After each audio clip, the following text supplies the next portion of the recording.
Okay, well, I've kind of condensed our high voltage side on our ladder diagram up towards the top so that we can install the next things on step number 4. Now, what we're looking on step number 4 is we want to make sure that we are installing all the high voltage that needs to be in there. Now, there is your fan switch right there. The next thing that it asks us to install is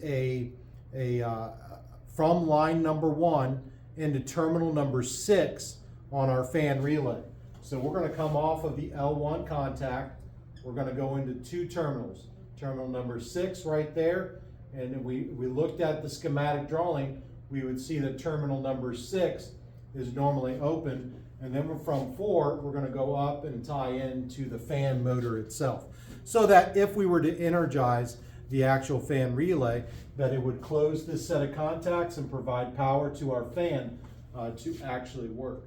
If our heating circuit kicked on, it would close those set of contacts, the power would come through the normally closed set of contacts, and our fan would operate. And if nothing is calling for the fan to operate, yet our fan switch is too warm, the box or the furnace is too warm, then it would also kick on the fan as well until the temperature dropped on the heating element itself.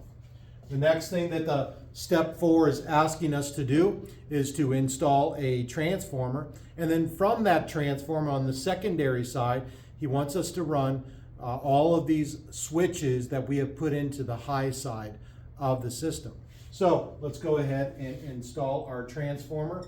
We're going to put out the electric symbol for that and bring that back in neutral. Remember, your transformer produces 24 volts from the primary coming in. So up in here it's 120 volts, down in here it's going to be 24 volts. Now we have to have the secondary of our transformer run these different coils that are up here. And as we are labeling different switches that are on the top side of this diagram, we're going to install on the bottom side of the diagram the coils that the transformer is going to provide the 24 volts into. So coming out this side, that's our R wire. Coming out this side, that is our common wire.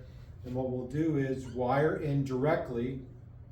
If we have an LL terminal sitting right there, LC, we want an LC. That is our light contactor coil.